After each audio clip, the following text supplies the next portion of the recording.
안녕하십니까. 한경글로벌마켓 도쿄나우 김일규 특파원입니다. 일본 지폐의 얼굴이 다음 달 3일부터 바뀝니다. 1000엔, 5000엔, 1만엔권 지폐 속 초상화를 새로운 인물로 교체하는데요. 일본의 신권 발행은 20년 만입니다. 이번엔 40년 만에 얼굴이 바뀌는 최고액권인 1만엔권 속 인물에 관심이 집중됩니다. 일본 자본주의의 아버지로 불리는 시부사와 에이이치인데요. 기업인이 일본 지폐에 등장하는 것은 처음입니다. 국내에선 한반도 침략의 선봉에 서 있던 인물이라는 평가도 있습니다. 오늘은 일본의 새 지폐에 대해 얘기해 보겠습니다. 새 지폐에 들어갈 인물은 2019년에 결정됐습니다. 1만엔권에는 일본 메이지 시대 경제 관료를 거쳐 은행, 철도 등 500여 개 기업의 설립을 주도한 시부사와 에이이치 초상화가 들어갑니다. 1984년부터 올해까지 40년간 1만엔권의 주인공이었던 일본의 사상가 후쿠자와 유키치를 대신합니다. 5000엔권에는 일본 여성 교육의 선구자로 평가받는 쓰다 우메코가 새롭게 등장합니다. 기존 5000엔권에 있던 메이지 시대 여성 소설가인 히구치 이치오에서 바뀌는 것이죠. 1000엔권은 전염병 연구자인 노구치 히데요에서 일본 근대의학의 기초를 놓은 기타사토 시바사부로로 교체합니다. 각 나라 지폐 속 인물은 보통 당시 시대 정신을 담고 있는데요. 기존 1만엔권 주인공이었던 후쿠자와는 아시아에서 벗어나자는 탈아론을 주창한 것으로 유명합니다. 1885년 나온 탈아론은 일본이 당시 아시아의 대표적 이웃인 청나라나 조선과 가까이 지내기보다는 서양 문명을 받아들여 근대화해야 한다. 아시아를 벗어나 서구 열강과 어깨를 나란히 해야 한다는 주장이었습니다. 후쿠자와가 1만엔권의 주인공이 된 1980년대, 일본은 미국에 이어 세계 2위 경제 대국으로 성장해 있었는데요. 일본 경제가 아시아에 포함되기에는 너무 커지면서 스스로 탈아했다고 생각했던 시대였습니다. 이 시대 정신을 표현할 인물로 후쿠자와가 제격이었던 것이죠.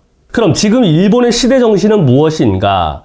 기시다 후미오 일본 총리는 2021년 9월 자민당 총재 선거에서 신자유주의적 정책을 전환하겠다고 약속했습니다. 목표로 내세운 것이 새로운 자본주의의 실현인데요. 정권 출범 후엔 부자와 빈자, 가진 자와 못 가진 자의 분열을 막겠다고 내각의 기본 방침에도 명시했습니다.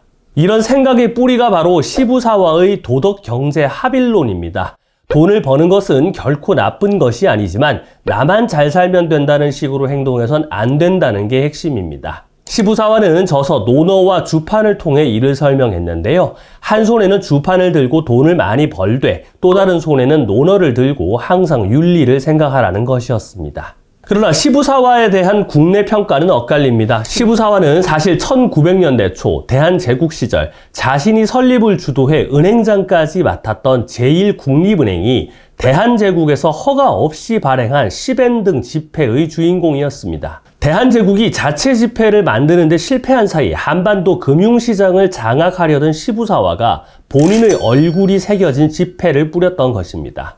이 지점에서 시부사와는 국내에선 한반도 침략의 선봉에 섰던 인물로 평가받습니다. 그가 화폐도 만들고 철도도 놨으니 소급해보면 침략적 성격이 있다는 지적입니다.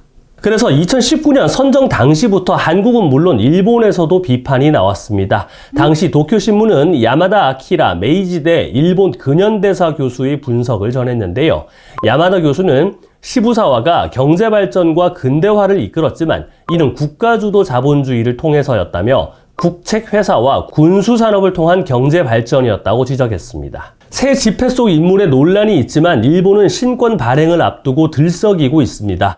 2019년 신권 발행 계획이 발표된 뒤 다이이치 세이메이 경제연구소는 새 지폐의 경기 자극 효과가 1조 3천억 엔에 달한다고 발표했습니다. 일본은행은 신권 50억 장을 준비했는데요. 경제 효과를 기대하는 목소리와 함께 혼란한 모습도 보입니다. 우선 신권을 발행하는 가장 큰 목적은 위조 지폐 방지입니다. 쉽게 따라할 수 없도록 최신 위조 방지 기술을 담는 것이죠. 새 지폐엔 세계 최초로 3D 홀로그램을 넣었다고 합니다. 지폐를 흔들면 각종 그림이 각도에 따라 변하는 것이 특징입니다. 또 외국인도 쉽게 알아볼 수 있도록 그동안 지폐 가운데 한자로 1만엔, 5천엔, 1000엔을 썼던 것과 달리 숫자 10,000, 5,000, 1000을 크게 표시했습니다. 한국 관광객분들이 그럼 기존 지폐를 쓸 수 없는 것이냐 궁금할 수도 있는데 계속 쓸 수 있습니다. 은행 ATM 등에선 신권이 나오는데 한 번에 모두 바꿀 수 없으니 차례차례 바뀌는 것이죠. 만약 예전 지폐는 사용할 수 없으니 바꾸라거나 일본은행 담당자가 회수하러 간다거나 하는 것은 사기입니다. 물론 예전 지폐를 은행에 가져가 신권으로 교환하는 것은 가능합니다. 문제는 일본의 현금 결제 인프라가 아직 신권에 완벽히 대응할 준비가 안 됐다는 것입니다. 재무성 조사에 따르면 6월 말 기준 은행 ATM은 90% 이상 신권을 처리할 수 있을 전망입니다. 슈퍼나 편의점은 80에서 90% 정도 대응이 가능할 것으로 보입니다. 그러나 음식점의 식권 발매기는 절반밖에 신권을 인식하지 못할 것이라는 조사입니다. 음료 자판기는 20에서 30%만 신권을 처리할 수 있을 것으로 보입니다. 기계를 교체할 때 수백에서 수천만 원의 비용이 들기 때문인데요.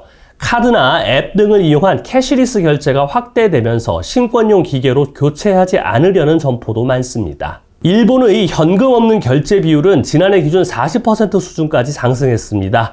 그러나 50% 안팎인 다른 나라에 비해선 아직 낮은 수준이죠. 유독 현금을 선호하는 일본인의 성향 때문입니다. 이는 일본의 지폐 유통량에서 확인할 수 있는데요.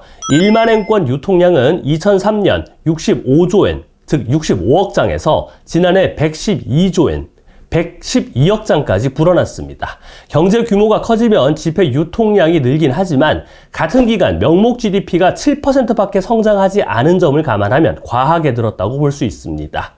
국제결제은행에 따르면 2021년 명목 GDP 대비 통화 유통량은 일본이 23.1%로 가장 높습니다. 유로존은 12.8%, 미국은 9.2%로 차이가 큽니다. 일본은행이 설문조사에서 현금을 이용하는 이유를 물었더니 가장 많은 사람이 그 자리에서 지불이 완료되기 때문이라고 답했습니다. 신용카드 등은 후불 결제이기 때문에 빚이라는 생각을 갖는 사람이 많기 때문입니다.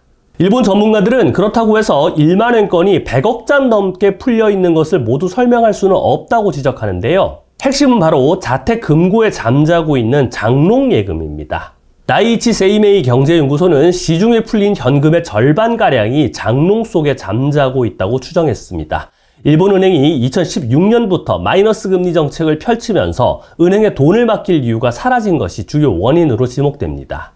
시장의 관심은 이번 신권 발행이 장롱예금에 어떤 영향을 줄지입니다. 우선 예전 돈을 장롱에 보관하기보단 소비하거나 예금, 투자로 맡기려는 수요가 증가할 것으로 예상됩니다. 일본은행이 지난 3월 마이너스 금리를 해제하고 금리 있는 세상을 열어 앞으로 돈의 가치가 올라갈 가능성이 높아진 것도 장롱예금을 줄일 요인으로 작용할 수 있습니다. 일본의 인플레이션율이 높아지면서 디플레이션의 상징인 장롱예금이 감소할 가능성도 큽니다. 니세이 기초연구소는 지난해 일본 물가가 크게 오르면서 현금을 갖고 있으면 그만큼 가치가 감소해 장롱예금을 늘리는 움직임이 멈추고 있다고 분석합니다. 실제로 1만엔권 유통량은 증가세를 멈추고 올해 들어 감소세로 돌아섰습니다. 일본이 늦었다고는 하지만 어쨌든 캐시리스가 진행되고 있는 만큼 앞으로 1만엔권 유통량이 더 늘지는 않을 것이라는 전망이 나옵니다. 그래서 이번 일본의 새로운 1만엔권이 마지막 신권이 될 가능성이 있다는 관측입니다.